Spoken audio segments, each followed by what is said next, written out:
Hola, muy buenas tardes a todos. Bienvenidos a nuestro live de los miércoles.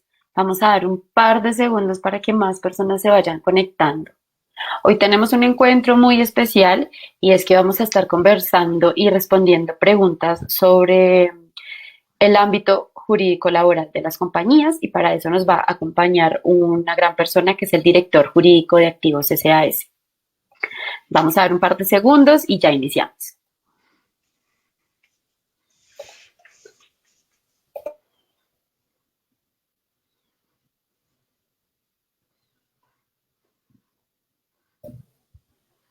Bueno, yo creo que ya podemos dar inicio. Bienvenidos a todos.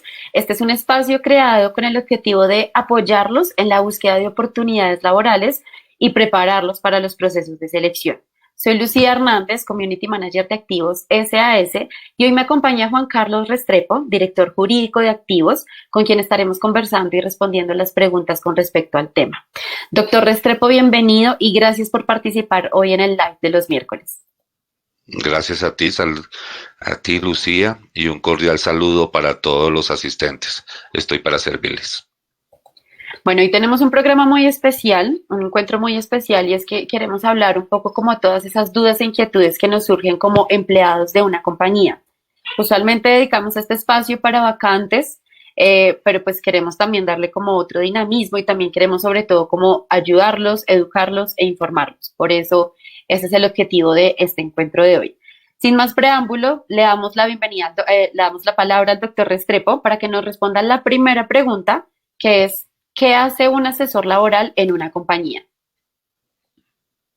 Lucía, la función principal de un asesor laboral de una compañía es la de garantizar la correcta y adecuada aplicación de toda la ley laboral en cada una de las actuaciones de la empresa, en cada una de las actuaciones que tenga el empleador con sus trabajadores. Eso es lo primordial de un asesor jurídico laboral de una compañía. Perfecto. Listo. Entonces, ya habiendo como aclarado un poco el término, vamos a iniciar con una serie de preguntas que salieron de una actividad que realizamos en Instagram y en LinkedIn durante esta semana, en el cual dábamos un par de preguntas para ver qué tanto sabíamos del ámbito jurídico laboral o si teníamos alguna respuesta con respecto a preguntas muy específicas de esta actividad. Y gracias a las personas que participaron en la actividad, salieron más preguntas, unas preguntas muy interesantes, que yo sé que todos en algún momento nos hemos hecho estas preguntas, entonces pues vamos a empezar a darle respuesta. La primera pregunta es, ¿se puede pactar con la empresa un salario inferior al acordado en el contrato? Sí, las partes, acudiendo a su libre voluntad, pueden acordar un salario inferior al acordado contractualmente, siempre y cuando se respete el salario mínimo legal vigente establecido. Si las partes acuerdan, se puede reducir el salario contratado, pero respetando siempre el salario mínimo que está señalado en el artículo 145 del Código Sustantivo del Trabajo. Un pacto que afecte el salario mínimo se puede considerar que está afectando el mínimo vital del trabajador y este pacto puede ser declarado ineficaz ante una reclamación judicial. Ok, perfecto. Listo, la siguiente pregunta. ¿Es obligatorio el despido con 15 días de antelación a un empleado?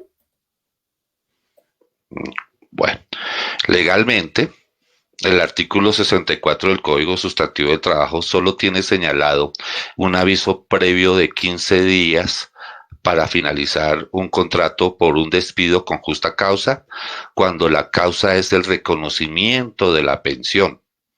Esta norma señala que el reconocimiento de esta prestación económica y el trabajador es pensionado, ya esté incluido en la nómina como pensionado, se le puede finalizar el contrato con justa causa con el requisito de un aviso previo de 15 días. En contratos como los que fueron pactados a término fijo por una duración a término fijo, y si es intención del empleador la de no prorrogar este vínculo con el trabajador, su obligación es de avisarle con un periodo mínimo de 30 días. Esas son las condiciones para avisar con esa debida anticipación. Ok, perfecto. Esta era una pregunta muy recurrente que nos hacían y pues claramente teníamos la duda. En redes sociales unas personas decían como no, no se puede o sí, sí se puede, pero pues claramente te necesitábamos saber pues legalmente cómo funciona el tema. Para la siguiente pregunta, entonces son, ¿cuáles son las causales de despido que tiene una compañía? Entiendo que hay compañías que tienen unas muy específicas, pero no sé si ellas hayan como unas generales en las empresas. Ok. Se debe entender como un despido la decisión unilateral del empleador para finalizar el contrato de trabajo de su trabajador. Eso se entiende como un despido. Y las causales para que el empleador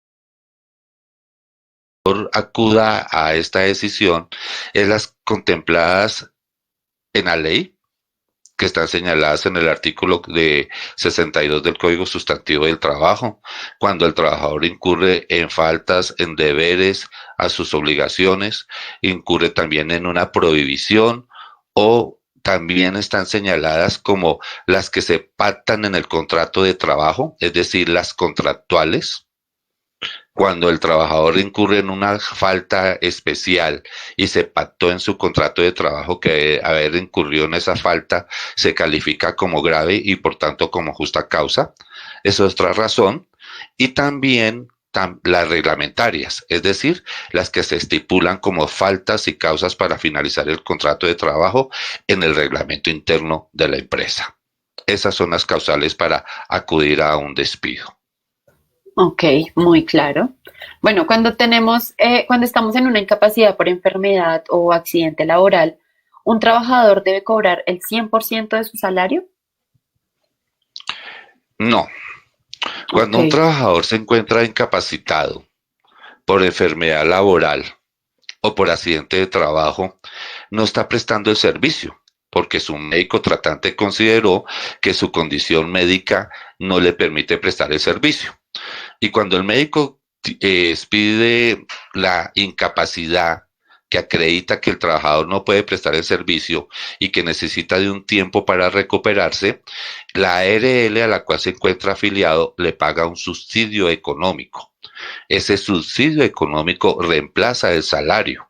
Como no hay prestación de servicio, no hay salario. Como está incapacitado, necesita de un subsidio económico para sostenerse mientras se recupera.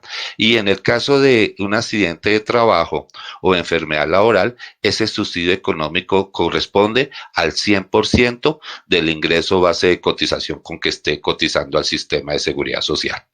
Se ok, podría decir que equivale al 100% del salario pactado con el trabajador. ok. Muy clara esa respuesta. Bueno, pueden terminar un contrato si la persona tuvo un accidente laboral y está en terapia. Bueno, este es un tema que ha tenido mucho desarrollo jurisprudencial por parte de la Corte Suprema y por parte de la Corte Constitucional. El legislador expidió la Ley 361 de 1997, la famosa llamada Ley Klopatowski, que protege a todas las personas discapacitadas en cuanto a sus relaciones laborales. Entonces, si una persona tuvo un accidente de trabajo y esta persona es declarada formalmente discapacitada, es decir, que tiene esa condición debidamente acreditada y demás, no se le puede finalizar el vínculo hasta que tenga una autorización previa del Ministerio del Trabajo. Pero si la persona no está calificada como discapacitada, minusválida o inválida y se encuentra amparada por los riesgos laborales derivados de accidente de trabajo que le van a garantizar las prestaciones asistenciales hasta que se recupere, si finaliza la causa, si finaliza la labor, es viable proceder con su retiro. Ok, entiendo. Bueno, aquí tenemos una pregunta de Mireya Guerrero. Dice, buenas tardes. Quiero saber si cuando uno trabaja 6 horas en una empresa, qué pena que está sonando la ambulancia.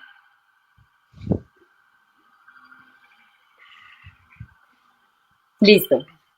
Retomo la pregunta. Buenas tardes. Quisiera saber si cuando uno trabaja 6 horas en una empresa y lleva 2 años sin subir el sueldo, ¿están en obligación de subirlo? Ya que se ganaba más del mínimo y ahora quedamos solo con el mínimo. Si la persona que con esa jornada especial de 6 horas le están pagando un salario superior a su equivalente en proporción al salario mínimo, no existe obligación legal para aumentárselo. La obligación legal de aumentar el salario anualmente son para las personas que devenguen el salario mínimo.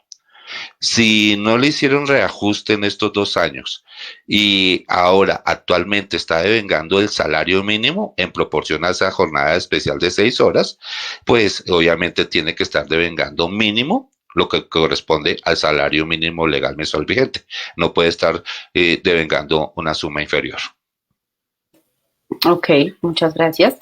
La siguiente pregunta es, esta nos llegó a través de Instagram y dice, ¿el cierre de un proyecto es motivo de despido con justa causa para no indemnizar a un empleado como término indefinido? Cuando una empresa vincula a sus trabajadores, tiene que analizar la causa o materia que derivó esta contratación. Si la empresa lo vinculó para un proyecto específico, concreto y preciso, en un espacio y tiempo determinado, lo más lógico es que lo hubiera contratado mediante un contrato de trabajo por la duración de la hora o labor contratada. ¿Qué deriva de este contrato por la duración de la hora o labor contratada? Que cuando dicho proyecto termine, entonces implica que el contrato de trabajo con el trabajador finalice y no implica el pago de una indemnización por haberse acudido a esta modalidad. Si el empleador lo contrató para un proyecto específico, pero bajo la modalidad de un contrato de trabajo a término indefinido, lamentablemente el hecho de que termine el proyecto no lo exonera del pago de la indemnización que corresponde por ser un contrato a término indefinido. Ok, ok, perfecto, gracias. Aquí otra pregunta y es, ¿me pueden retirar sin previo aviso cuando tengo un contrato por obra labor? Los contratos de trabajo, la ley los clasifica en dos: por su forma y por su duración. Por su forma, cuando son escritos y verbales, y por su duración, cuando se pactan a término fijo, a término indefinido, por la duración de la hora labor o los ocasionales.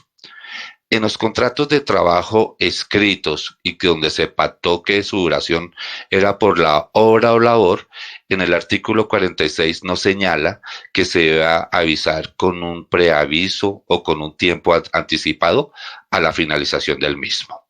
Es decir, que si termina el proyecto, ese mismo día, sin un previo aviso, se puede dar por finalizado el vínculo y el empleador solo tiene la obligación de notificárselo sin un aviso anticipado. Ok, bueno, muy interesante. ¿Se puede cancelar un contrato durante el periodo de prueba? Sí, el artículo 77 señala que el periodo de prueba, de acuerdo a la duración pactada, que no puede, si en los contratos de trabajo a término indefinido o los contratos de trabajo por la duración de la hora labor, el periodo de prueba es de 2 meses.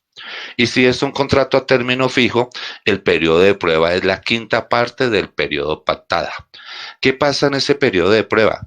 Es la oportunidad tanto del trabajador y el empleador de conocer las condiciones y expectativas que se derivaron para la vinculación. Y si alguna de las partes establece en ese periodo de prueba que las expectativas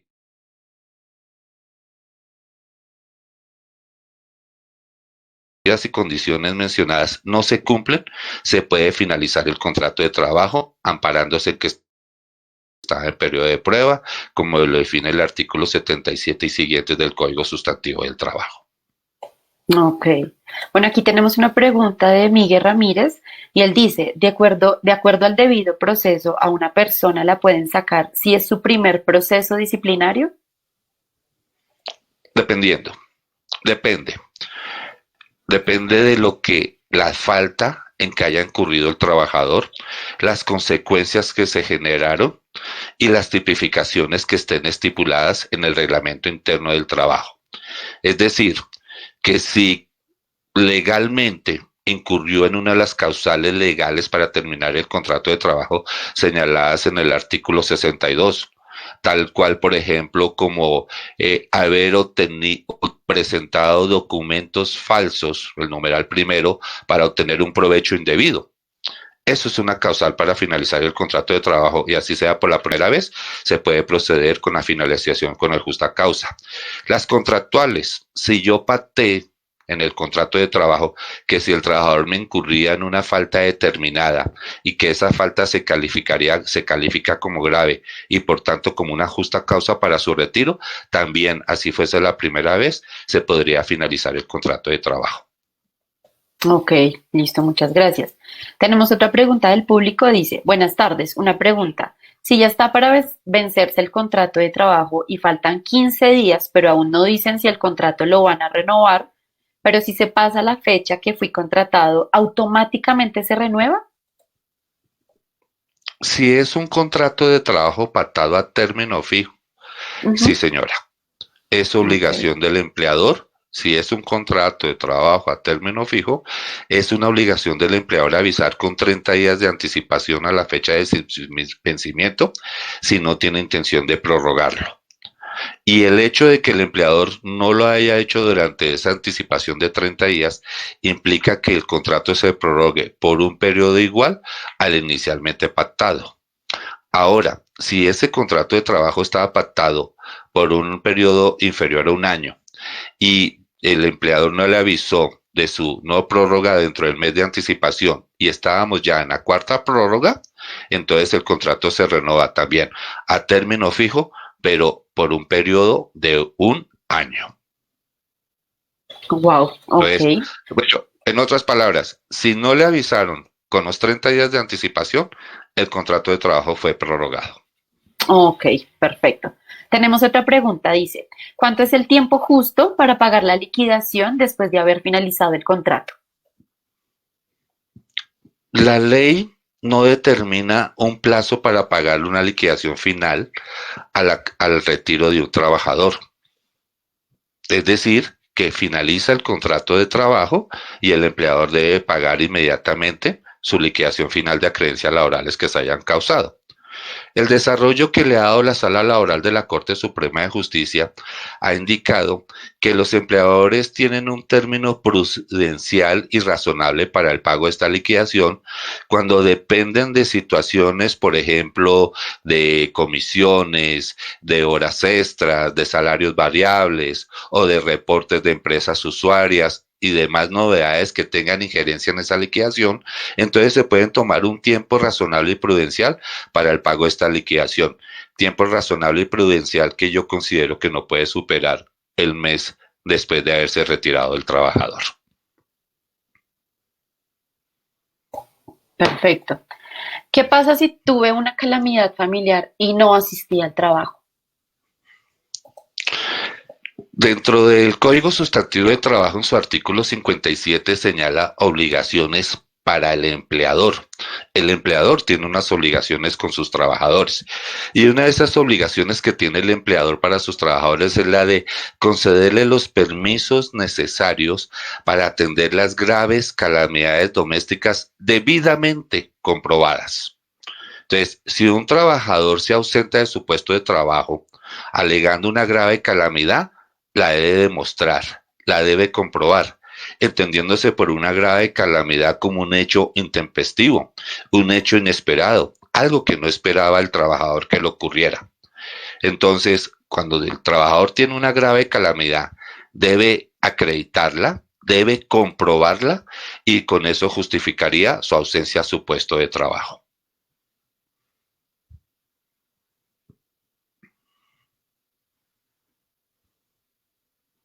Ok, Qué pena, lo tenía en silencio.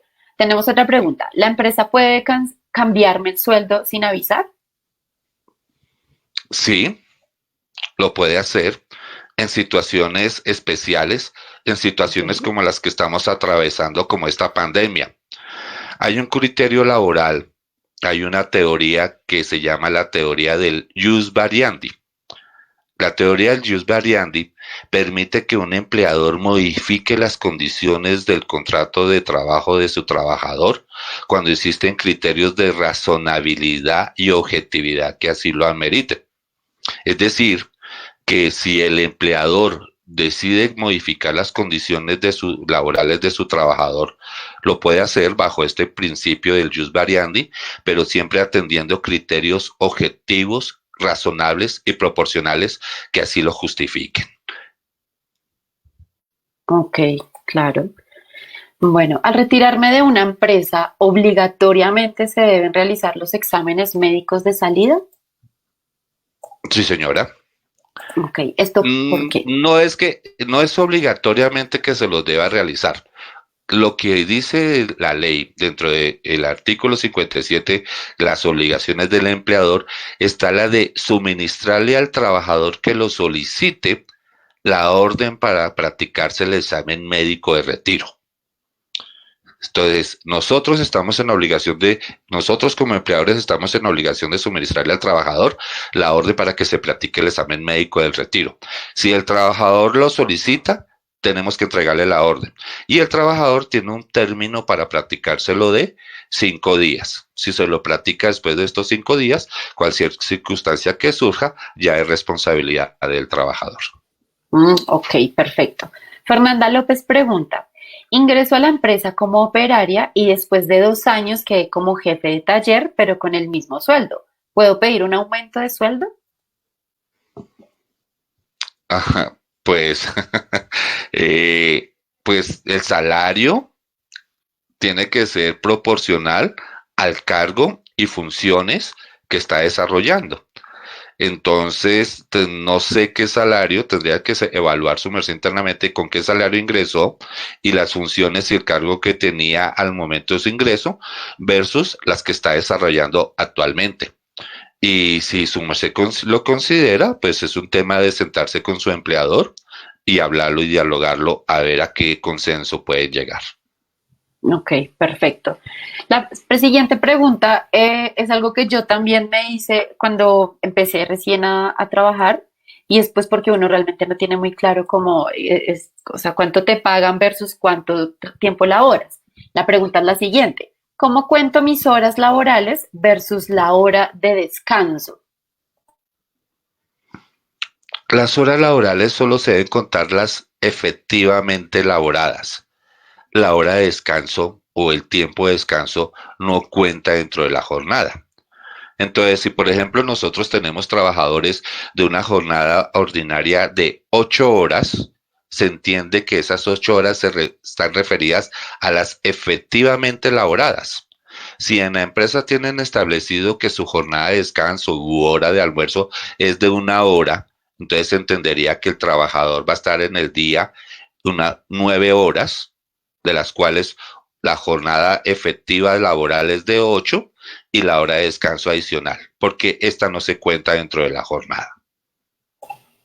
Listo, perfecto. Bueno, cuando sé que mi contrato termina con justa causa y cuando no sé? Es obligación del empleador notificar a los trabajadores por escrito su decisión de finalizar los contratos de trabajo. Y si lo está haciendo por justa causa, es obligación del empleador manifestar esa decisión por escrito, invocándole los motivos sobre los cuales soporta su decisión. Entonces, cuando un trabajador recibe una notificación motivada indicándole que su contrato ha finalizado, en ese momento es que se está enterando de que su contrato va a finalizar. Si no recibe una comunicación escrita, pues se podría entender que su contrato se mantiene vigente. Ok. Javier Camilo nos comenta, firmé contrato por 4 meses. ¿Es posible que me puedan cancelar antes del contrato por la situación de la pandemia? Si el contrato de trabajo fue pactado a término fijo, la prórroga tiene que avisársela con un mes de anticipación. Si se lo hacen antes del vencimiento y antes del mes de plazo y el contrato es a término fijo, sí, el empleador le puede finalizar el vínculo, pero la consecuencia es que a manera de indemnización tiene que pagarle los salarios que estaban pendientes del tiempo que hacía falta para el vencimiento.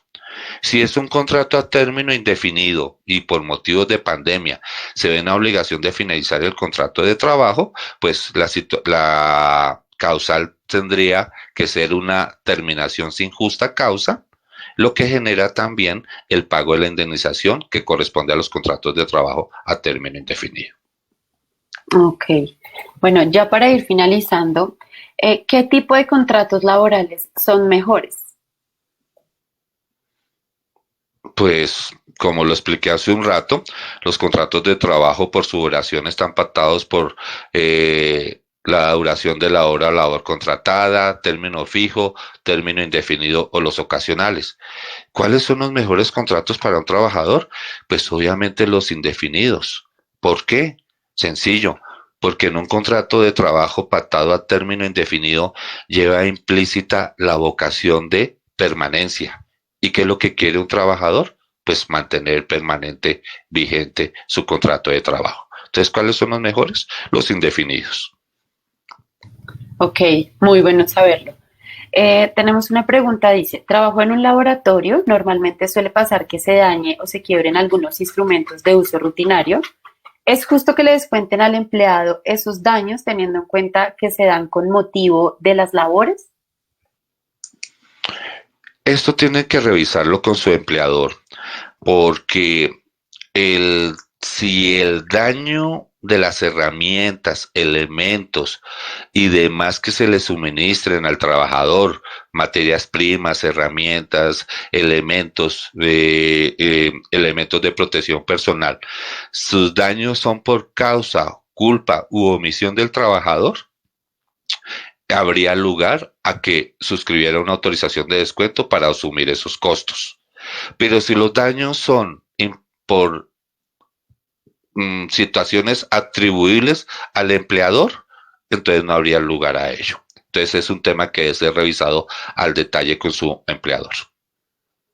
Ok, perfecto. Esta era la pregunta que hacía Oscar Meneses Galeano, así que pues es importante que hables con tus jefes. Bueno, pues en este momento no tenemos más preguntas. Salieron unas muy buenas preguntas y creo que también aclaramos bastantes temas que incluso yo realmente pues también me queda la duda. Eh, pero no, pues doctor Juan Carlos, muchas gracias. Realmente queríamos hacer este encuentro porque sí sabemos que son como estas duditas que todos tenemos y nosotros pues desde Activos queremos realmente como poder educar a las personas y pues también apoyar como sus procesos de selección. Así que nuevamente muchas gracias por participar en el live de los miércoles y pues también esperamos tenerlo nuevamente muy pronto. A ti, Lucía, a Activos y a todos los asistentes y a quienes preguntaron, fue un placer. Estoy para servirles. Muchísimas gracias. Bueno, antes de cerrar, les quiero recordar a las personas que se unieron a nuestro encuentro que todos nuestros procesos de selección, virtuales y presenciales, son totalmente gratuitos. Sabemos que hay personas inescrupulosas que se hacen pasar por trabajadores de Activos y cobran por los procesos y luego desaparecen. Así que como no queremos que esto suceda más, les hago este recorderis para que lo tengamos muy presente, que desde Activos no cobramos absolutamente nada por los procesos de selección. Sin embargo, pues ya saben que pueden entrar a nuestro sitio web activos.com.com, allí pueden registrar su hoja de vida para que estén como más, es decir, para que nosotros los tengamos muy pendientes a la hora de las ofertas laborales. Si usted está buscando trabajo con o sin experiencia, registre su hoja de vida. Adicionalmente, tenemos un micrositio en CompuTrabajo con más de 2.000 ofertas laborales para todo el país.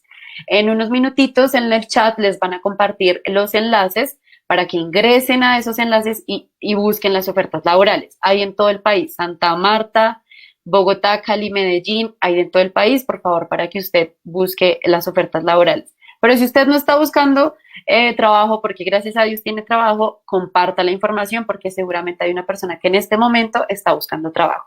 Nuevamente, muchas gracias a las personas que se conectaron con Lucía, nosotros. Sí, señor.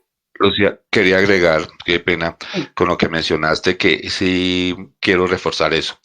Activo SAS es una empresa de servicios temporales, la más grande y la mejor del país, y es muy conocida, es bastante conocida en el país. Y aprovechándose de esto, personas inescrupulosas y personas malas están haciendo propaganda para ofrecer puestos de trabajo a cambio de dinero. Activos SAS, como lo dijo Lucía, en sus procesos de selección, examinación, de exámenes médicos, de contratación, nunca va a cobrar ningún dinero, no tiene ningún costo al aspirante o al trabajador. Son totalmente gratuitos. Los exámenes médicos, los exámenes de selección, psicológicos y contratación no tienen ningún costo. Lamentablemente, personas inescrupulosas utilizando medios y a través de cuentas bancarias estafan a estas personas. Activos SAS no cobra por sus procesos. Muchas gracias, Lucía. No, claro que sí, este espacio realmente es para eso. Desafortunadamente nos llegan algunos mensajes comentándonos estas situaciones y para nosotros pues es muy triste saber que se aprovechan de esa manera de las personas. Así que si en algún momento alguien le está pidiendo dinero, por favor escríbanos a través de las redes sociales o del sitio web y nos cuenta y tratamos como de parar esto. Así que ya saben, bienvenidos todos los miércoles, vamos a realizar diferentes encuentros. El encuentro del próximo miércoles es un tema muy interesante que también nos han pedido bastantes redes sociales y tiene que ver con la construcción de la hoja de vida, que es un tema que fallamos en muchas cosas porque no sabemos qué podemos agregar, qué no podemos agregar. Así que muy pendientes para que dentro de 8 días aprendamos a armar una muy buena hoja de vida ganadora. Nuevamente, gracias a las personas que se conectaron con nosotros y gracias, doctor Restrepo, por habernos acompañado. Fue un placer. Bueno, que estén muy Felicidades y bien. Gracias a todos. cuídense mucho. Cuídense mucho.